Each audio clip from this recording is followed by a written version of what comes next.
topics and opinions expressed on the following show are solely those of the hosts and their guests and not those of W4WN Radio, its employees, or affiliates. We make no recommendations or endorsements for radio show programs, services, or products mentioned on air or on our web. No liability, explicit or implied, shall be extended to W4WN Radio, its employees, or affiliates. Any questions or comments should be directed to those show hosts. Thank you for choosing W4WN Radio. This is Beyond Confidence with your host, Divya Parekh. Do you want to live a more fulfilling life? Do you want to live your legacy and achieve your personal, professional, and financial goals? Well, coming up on Divya Parekh's Beyond Confidence, you will hear real stories of leaders, entrepreneurs, and achievers who have stepped into discomfort, shattered their status quo, and are living the life they want. You will learn how relationships are the key to achieving your aspirations and financial goals. Moving your career or business forward does not have to happen at the expense of your personal or family life, or vice versa. Learn more at www.divyaparekh.com, and you can connect with Divya at contact@divyaparekh.com. This is Beyond Confidence, and now here's your host, Divya Parekh. Good morning, listeners. It's Tuesday, and I love being here with you all. So thank you for joining us. And what I want to share is a beautiful story. So probably in some of our episodes back, I had shared that about kindness. When I walk on one of our local trails, there's this wonderful person, Jennifer, and I can give her a shout out. She is usually on her bike, and sometimes she has this wonderful music even going on. And every person she meets, she brings on so much energy and enthusiasm and just greets good morning. And that good morning has such a power to it. So one day I just kind of waved at her and said, "You got a minute?" And she said, "Sure." And I wanted to share with her that I really appreciate your kindness in greeting me, because after a couple of days, I'm looking forward to seeing you on the track. And she just started smiling, and she was like, "I did not know that it had such an impact." And I told her, yes, it does have an impact. So I wrote a blog about her, and people really loved the idea. We took a picture, and now Jennifer and I are really good friends. So she showed one of her friends about she talked about it, and she showed my blog to him. And he has started saying good morning on his walk. So never underestimate the power of kindness. The little actions you can take, a small gesture, a smile. So keep that kindness circle going, spending an hour a month and distribute it out throughout the days. Even if it's half an hour, doesn't matter. You can be kind from where you're at without spending any time, much energy, or money. And I appreciate your kindness in getting our books, especially Expert to Influencer and the Entrepreneur's Garden, because they will change your lives. And at the same token, you are helping us help women entrepreneurs in kiva.org. So thank you for being part of our family, and let's welcome our guest today. Good morning. Good morning. Welcome, Lida. Well, thank you. I'm excited to be here. Excited to have you. So usually we start out with a question. Okay. Do you recall a moment or a person from your childhood that left a positive mark on you? Oh, wow. I mean, there's a lot to mention, from teachers to caregivers to parents.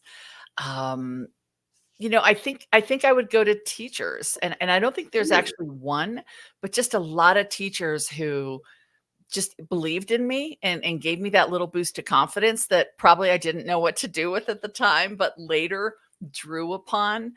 I think, going to your story about kindness, we don't know what we're pouring into someone and what a difference it can actually make. And sometimes we never hear about that. But I would have to say the teachers I grew up with. Definitely. Mm-hmm. And we forget so many times, and especially I remember when kids were young, and you would talk to teachers and they're like, "Oh, we are so tired." And I would tell them that thank you for all that you do. You don't know who you are shaping. These are the leaders of tomorrow. And kind of going into it, you talk about influence and all that. Tell us, what was your life journey like and what brought you to where you're at today? Oh, how much time do we have? No, I'm kidding. Um, I spent 20 years in corporate, right? Doing what I thought I was supposed to do. And I was very successful. I achieved the next level. I got to the next rung in the corporate ladder and had a wonderful career. It just wasn't very meaningful, but I was checking all the boxes. I was getting promoted. I was making money and then making more money. And it wasn't until 2008 when the economy here in the United States crashed. And like many people, I found myself out of work. I started thinking about, what do I want to do as opposed to what can I do? And I'd never really had that question before because I'd always gone from one thing to the next thing to the next thing. But because of where the economy was, it actually, looking back, it should have been terrifying, but it wasn't terrifying. I decided to start a business. And at first was going to take all of the experience I had working with these global brands and global companies, and I was going to work with small companies. Very quickly realized I was better suited for big companies. So then I pivoted, and instead of focusing on corporate or business branding, I said, what if we looked at people? Because who was really suffering in 2008 were people. People were losing their jobs, worried about losing their homes, trying to make themselves relevant and hold on to what they had. So I came up with personal branding, which at the time, nobody knew what that was. Nobody was talking about personal branding, but it happened to be what the market needed. And I wish I could say it was strategy and I designed this and I thought it out on a cocktail napkin. I think there was a lot of divine intervention. But I launched this business on personal branding and it took off. And I had never wanted to be an entrepreneur. It was never my dream.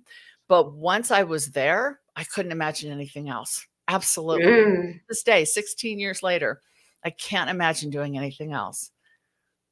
Well, that's powerful. So I like what you said, that it's not about the people just being there and doing check boxing, because I've been in the corporate world too, and there was a lot of soul searching and all that, where I would be like, okay, do I want to check the box? And while I was in corporate, I went the way where I wanted to go rather than just checking the boxes. I mean, there were a lot of box checking that I could have done, and I still did it.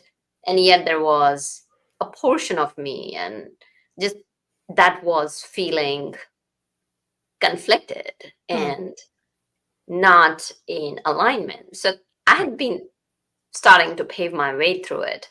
Now, that said, there are a lot of people over there, and not everybody can become entrepreneurs, because Right. think about it. If everybody becomes entrepreneurs, it doesn't work.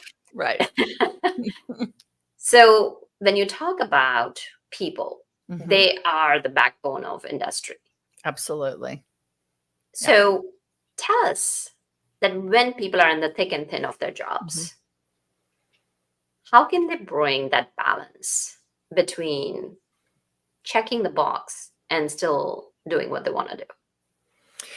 Well, I applaud you for having the insight to know that there was a disconnect. I felt it. I felt that I wasn't showing up and being authentic and maybe living to my fullest potential, but I didn't know any different. I was doing what I had been raised to do, which was get a job, do well, get the next job, get more money. And I mean, that was the path I had been taught.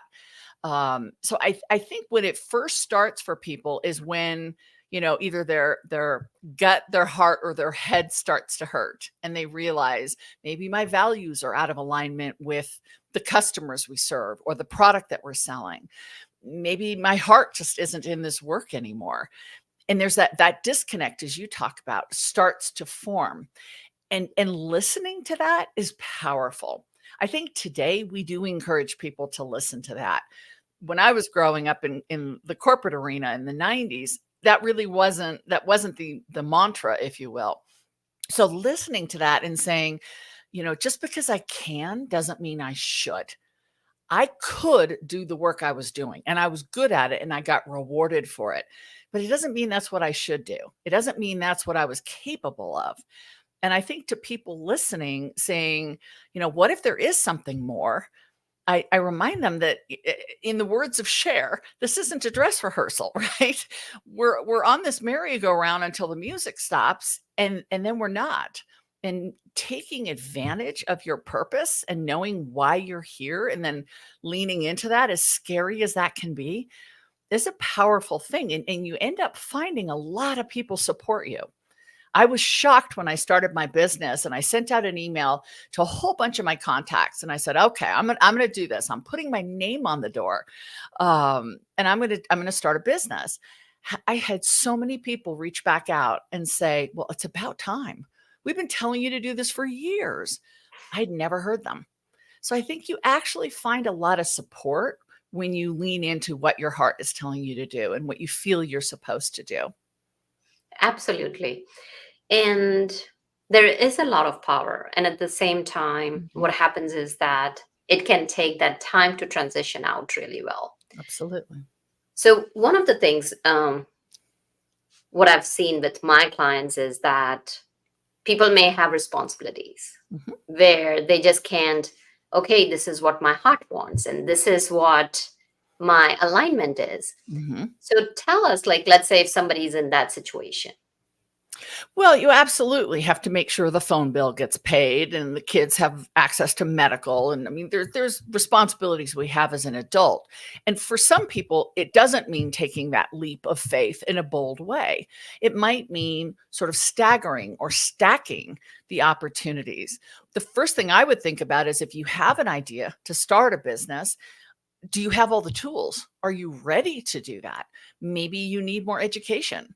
Maybe you need some certifications or credentials to make that business successful. It could also be you need more experience. I deal with a lot of people coming out of the military. That's a niche market that I work with. And they all want to just start their own business. But sometimes they don't have the experience. So get the experience first, learn what you need to learn, and then sometimes you're more ready to start, as well as a savings account. There is that sense of grittiness that comes when you're hungry and you've got to make this work. I don't like that. I don't like panic, but there is an element of drive. I was just so convinced that I could help people in this way.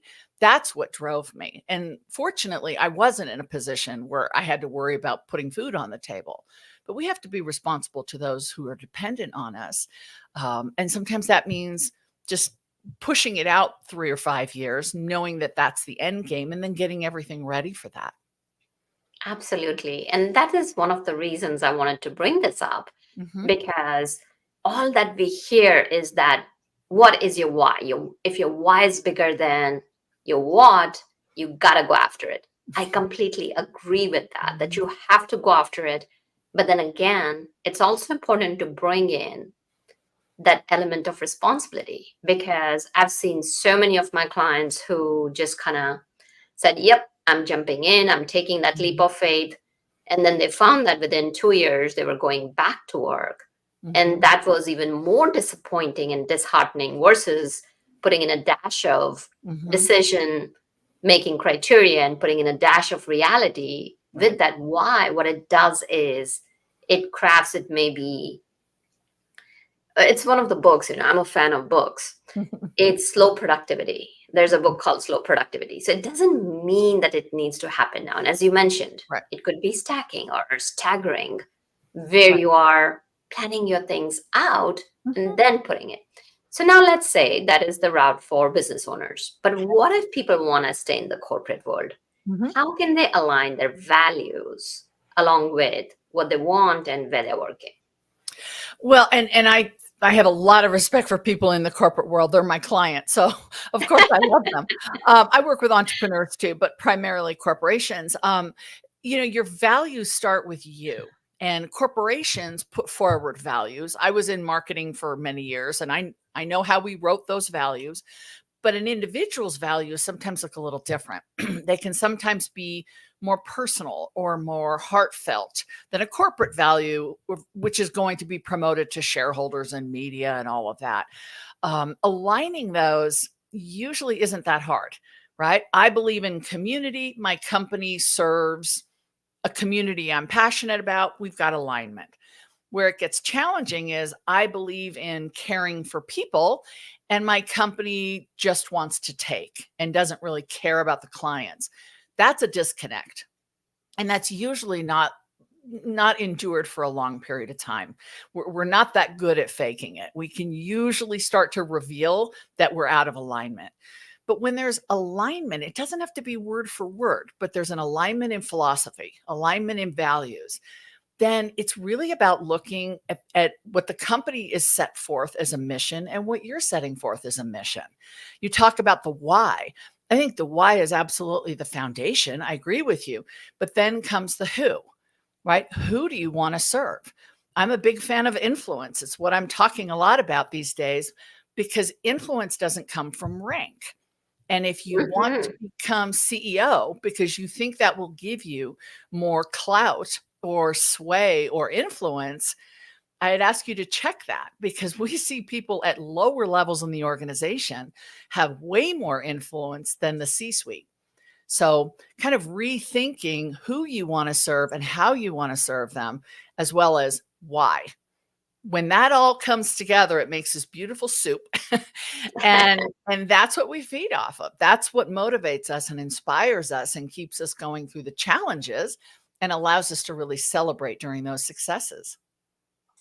Definitely. That's very powerful.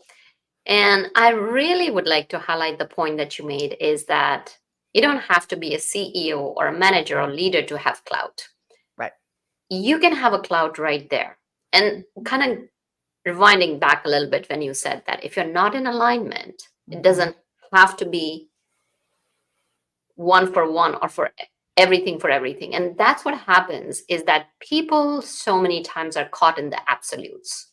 Yes. That they forget to live. And one of the things that recently happened was one of my clients was not happy, not aligned, and has 2 young kids, could not leave. His wife, they decided that his wife would be a stay-home mom. But he felt like he was literally dying. He could not live in this company anymore. So as we were talking, and coaching is more towards like helping them get those aha moments. And he said, what's that to stop me to go work for another company that aligns a little bit better? Yeah. And he was able to negotiate more time where he could work remotely rather than going in person, with the time flexibility. And then his wife took on a part-time job. So even though he took a pay cut, he was still able to align himself. And I really like what you mentioned about is that influence. So tell us, how can people be authentic in the leadership and start out influencing others? So I love that question, because authentic leadership is the term now, right? In the book that I wrote, The New Rules of Influence, one of the rules is to be real. And I considered using the rule be authentic, but I kind of wanted to push back on all the hype around the word authentic. So being me, I had to go a different direction. Here's how I define it. Being authentic or being real means if I ask you a question and you choose to answer it, you'll give me a genuine answer. You will speak from your heart and your head, and you will give me an answer that's truthful. But you also reserve the right to say, I'm not comfortable answering that. Now, if you're in a leadership position, that gets trickier, because if it's a question you should be able to answer, then you've got to wrestle with that. But if it's a really personal question, I'm not a fan of transparency. I think we should be authentic, we should be real, but we shouldn't be transparent. And here's why. There's an aspect of reputation management that I do, which is reputation repair. And a lot of people get into trouble because they feel this social commitment, if you will, to share their opinion on everything. And sometimes they're not even real opinions. They're just jumping in. A Supreme Court announcement comes down. It's all over social media. And these people don't want to miss out. So they jump into the conversation. That's challenging because once you put it out there, you can't pull it back. And some of my clients have real trauma around certain conversations, and they would prefer not to talk about things. And I think as adults specifically, and as human beings, we can be real. We can speak our truth. We can look people in the eyes and show empathy and compassion and let them see who we are. But I don't feel that we need to reveal everything. We are allowed to keep some things private. And I think authentic leadership can navigate that beautifully. I totally agree with you because a lot of people, again, kind of going back into absolutes, that authentic means I gotta air everything. And yeah, there used to be a saying that you don't have to air your dirty laundry. Right. Nobody wants to see it. So for example, if you have a stash of dirty clothes, so that just by not showing it does not mean you're not being authentic. Right. And we saw a lot of people make that mistake during the pandemic. We were all looking for connection. We were all looking, the whole world was hurting. The whole world was confused. And we came together, which was the most beautiful thing to see. We cheered for healthcare workers at the same time. We shared our experiences, whether you were in India or Holland or the United States. But some people took it too far, and then they wanted to take it back once everybody went back to work, and it just doesn't work that way. So I'm always telling clients to be intentional about what they want to bring forward. And when you have a good filter for this is my conversation, this is where I play, this is how much I'm willing to share of who I am and my life and my history, then you embrace that and you play in that space. And if you're challenged to go outside of that, you make a decision to do it rather than feeling a pressure in person or online that you have to weigh in or you have to have an opinion or comment.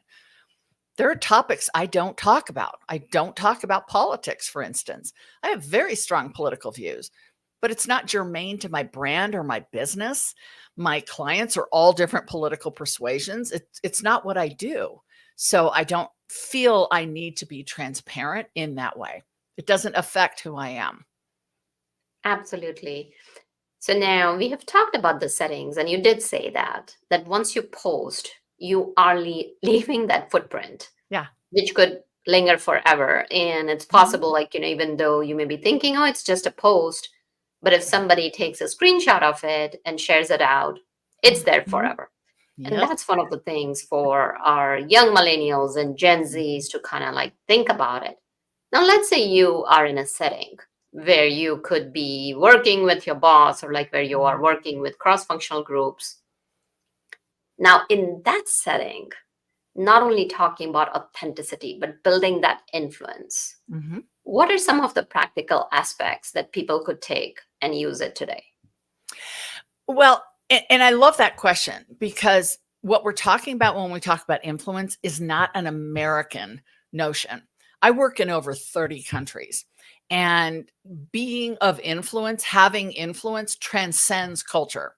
It works differently in the nuances of different cultures, but people in different cultures also want to have influence.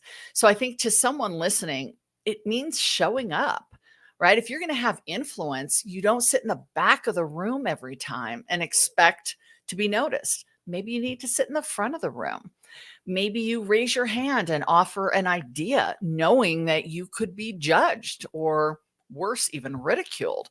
But you take that chance because that unwavering commitment you have to being heard, which we should all be heard, is more powerful than the risk that you're willing that you would take, that somebody might say, that's not a good idea. We all have to be heard. And if we're not all heard, decisions don't get made right. So having influence means a commitment to being visible. It also means a commitment to being agile. These are some of the rules I talk about. We can't just always do things the same way and expect they're always going to turn out. When somebody tells me that they're more rigid in their structure, I ask them to think about where they were in March of 2020, when all the best laid plans were thrown away and we all had to pivot or we didn't survive. We have to be agile in our thinking and in our approach. And the other thing I think, if you want to have influence, is you have to be inclusive. And inclusivity, the way I define it, is to make sure all voices are in the room. If you want to represent a community, or you want to speak on behalf of your team, or you want to advocate for an idea, you need to know all the stakeholders who are involved in that. I had a wonderful conversation recently with a client who shared a great story, and it's really short. She had brought an idea to her team. They were all sitting in the room. She shared the idea, and one of her team members raised his hand and kind of nervously said, "That doesn't work for me. That doesn't fit my community and what we care about." And everybody panicked. Everybody looked at my client like he was going to be in trouble. And instead, she said, "Thank you. Thank you for raising that concern. Thank you for bringing that to my attention." We have to start thinking that way, that we want to hear why this wouldn't work or why this may not fit that ideal. When I started working with the military, I knew nothing about the military. I didn't have any background or any family members who had served, but I asked questions and I listened to learn, not to judge. I checked my own biases, and I practiced that inclusivity mindset and that service mindset to really understand the community I was going to go out and advocate for. And that was 15 years ago, and I'm still learning and I'm still asking questions, but it's because I care and I want to have influence in that community. And I think that's where influence becomes a little bit harder for some people. There's no shortcut. I know they'd like one, but there is no shortcut. Yeah. Our social media and instant gratification. Right. Because we've got emails, and sometimes I'll be sitting with, let's say, one of the collaborators or one of the clients, and they send an email, or I've sent an email, and it's not even a minute. Oh, it didn't come through. So because of technology, we all have become so attuned or even addicted, and I don't use that word lightly, that we've become slaves. Or we have become, oh, the phone rings, I gotta get, or even if you don't get it, your attention will be caught by it. Or is that something important? Something like there's a ping in my inbox, if there's a Slack or Microsoft Teams or whatever it is. You're describing my life. Yes. So you're absolutely right that influence is not something that you can build in a day. Right. And it's about showing up. Yeah. What you said, very powerful, showing up, and also creating that culture. Because when you talk about inclusivity, let's say if your client had shot down the idea, then that person would not have had the courage to speak up again, versus she created that culture. So what can people do when the leaders are not inclusive? How can they build their influence during that period and in that environment? That's a tricky one, right? Because when we talk about managing up or leading up, there's all sorts of nuances. One of the techniques I use with an international client of mine who is really struggling with that leading up, how do I believe these things, I practice these things, but my boss doesn't, is to put yourself in their position first. Is there a reason they're not, right? Instead of assuming we know that, or believing we know why this person isn't bringing the right people into the room, is there perhaps another reason? It's remarkable what can happen when we turn the lens around and we start to imagine something from someone else's perspective. And if you can't do that by yourself, get a friend to do it with. Grab your spouse or your partner and just say, here's what I'm dealing with. What's another scenario that could be happening beyond the one I'm telling myself? And then once you have that, start to see if there aren't ways to make inroads. You might, for instance, say, dear boss, I see that we have this meeting set up for Friday. I noticed, John and Nimesh and Divya are not on the meeting. I think it would be important to have them there. and see if you can't show or lead your boss to understanding why inclusivity matters, why those voices will contribute. And they may say, all they're going to do is complain. I don't want to hear the complaints. There could be something in there. So let's set up a second meeting with them so we don't distract from the first meeting. So we make sure that we consider what they might tell us. We can't know unless we ask. So sometimes leading your boss gently, right, so they don't feel threatened, is a powerful way to do that. And understanding anger, for instance, is often fear disguised. Resistance is often fear disguised. So what are they afraid of? Have they done this before and it didn't go well?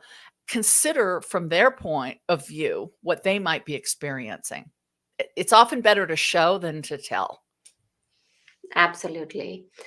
Really a powerful point over there, that stepping into their shoes and understanding them versus making assumptions. Because as it goes, each and every one of us has our own biases. And it's always interesting whenever I'm doing some team coaching or something like that. What happens is that people will be like, no, that person is like that. That person is like that. Especially I have like always like a pre-check or pre-assessments that, what are the team dynamics and what is happening.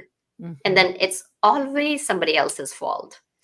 So we start out with simple bias exercises and they're like, oh, I didn't even realize it, that my brain thinks in that way. And what you're sharing is that leave those assumptions at the door because you don't know what they're experiencing. Yeah. If you can, and it's a tall order, it's a big ask, but we don't know until we consider. Yeah. Absolutely. No, very powerful point over there, like how to lead up. So now, as we are talking about that, sometimes what happens is that unfortunately, as the stats show, that 90% of the people leave their jobs because of the boss. And what message might you have for people who are the boss and sometimes can be toxic, or sometimes if they've transitioned from IC to being a boss, they're micromanaging? It's not easy being a boss. Let's face it. Yeah. but I think there's a difference between being a manager and a leader. And the way I describe that is a manager is responsible for getting things done, right? A manager checks the boxes, makes sure things are on time, makes sure people are doing what they're doing and they're performing at or exceeding expectations. A leader has a different philosophy. So you mentioned earlier, authentic leadership, right? A leader is going to make sure work gets done, but also have the big picture and be able to inspire and motivate their team because they're showing them where they're headed, right? It's not just about getting to Friday. It's about making this, customer experience better, or making this product launch more successful, because this is what it will mean to the community we serve. So a leader has a very different attitude. And what I find is a lot of people leave managers, but leaders, if they do it right, will have people follow them. We don't have to like our leader, but we should have credibility with that leader. We should trust that leader. They're consistent in how they show up. So again, we have examples in this country of leaders who are not liked, but we know what we get with them. So we can do business with them, we can transact, we can support them because there's a consistent behavior. We don't feel it's erratic. We're not going to get surprised. They have a service mindset. They really care about doing the right thing for who they serve. They're specific and they're vocal about that. Going back to our earlier conversation about values, if your values don't line up, if you believe fundamentally in a set of values that is so different from your leaders, it's probably going to be short term. But if you can find a way to understand theirs and understand what they believe in and why and where they're headed, and you like that idea, tolerate maybe some personality quirks that aren't your favorite cup of tea. I have a client who has weird body language, just really off-putting body language, and mostly the women on his team find it distracting. but this person is leading an organization to a much better future and taking a community with them, and people can put up with body language. So Mhm. ask yourself, is it the manager side or is it the leader side? And maybe you're better off working with a manager and you were looking for a leader. Maybe you're better off working for a leader instead of a manager. Very relevant points. And what I really like that you said was you don't have to be liked. Yeah. Earn that trust, earn that credibility. So people know that and when you talk about that trust and building that reputation, people know that, yes, my boss or my leader or manager, whatever we want to call the title, may tell me something that I don't like, but they will not lead me in the wrong direction. And Right. that's huge. So that's very powerful. Are there any quick tips that you can give to our audience that they can run with it? Well, I would say, and it's not an easy thing to say, I care more about being trusted than being liked. Because Mm-hmm. let's face it, we all want to be liked, right? We don't want people Of to course, not of like course. us. We're human beings. We've got hearts beating in our chest. Right. But I would say if you're a leader, if you are the boss and you want to make sure your team understands why you do what you do, you've got to share that with them. It doesn't mean crying at every team meeting, but it might mean sharing with them your origin story. How did you get here? It was one of the first questions you asked me. That sets the stage for understanding what comes next. So if you're a boss, share with them, share with the people around you how you got here, why it means so much to you to do the work you do and to have the team in place that is supporting you to get there. Let them see the emotion behind that story. Storytelling is so powerful. If you work for the boss and you're in that position, maybe you're junior in the company or you're just a new hire, let them know why. Tell them your story. Why did you take this job? Why is this company attractive? Why is their leadership style or their backstory something that draws you in? We connect with human beings at the story level. And I think sometimes using more story, if you have to share data or you're proposing a new project, put it in a story. Talk about a customer experience that really drove this need home for you. From the boss down, from the employees up, I think stories are really powerful. Oh, absolutely. I love stories, and stories is what creates the fabric of the Mhm. culture of any organization. And when Absolutely. you connect at the storytelling, or when you're sharing Mhm. a bit about yourself, as you mentioned about the origin, or it can be anything like, when you're sharing your why, going back to Mhm. that why, which is so powerful, it forms that deeper connection. And when there is that deeper connection, then that trust will automatically either bring the respect or liking. And, in some instances, you may like your boss. In some instances, you may not, because as a leader, sometimes you have to make decisions that may not be popular. Yeah. So it's bringing that balance. That's very powerful. So share with our listeners where they can connect with you. How can they contact you? Well, I'm pretty much on every social media platform out there. I'm very active on LinkedIn under Lida 360 or Lida Citroen. And my website is really where we hang all the new exciting announcements. We just published the book, have a lot of exciting things going on Lida 360, which is my website. And that's LIDA 360. Well, congratulations on your new Thank book. Where you. can people find your book? Anywhere books are being sold. And interestingly, the book is doing really well internationally. So if you have listeners or people watching that are overseas, definitely check out local bookstores. We haven't gotten it translated yet, but that's hopefully on the agenda. And of course, there's Amazon. We love Oh, Amazon. absolutely. Absolutely. Well, congratulations Thank you. on the success of your new book. And I'm Thank sure with your powerful insights, it'll be helping a lot of people. I hope so. So thank you for joining us. Thank you. I really enjoyed the conversation. Thank you. Absolutely. And thank you, listeners, for being the heartbeat of our show, because without you, the show would not be possible. Thank you for being so open and sharing your thoughts and asking us, what do you need next? So we are here to serve and support you. So let us know. Keep on reaching out to us and letting us know how we can be there for you. So also want to thank Juan, because he is the bane of our all technical stuff, and technical stuff is not that easy. So thank you, Juan. Be well and take care until next time. Bye. Thank you for being part of Beyond Confidence with your host, Divya Parekh. We hope you have learned more about how to start living the life you want.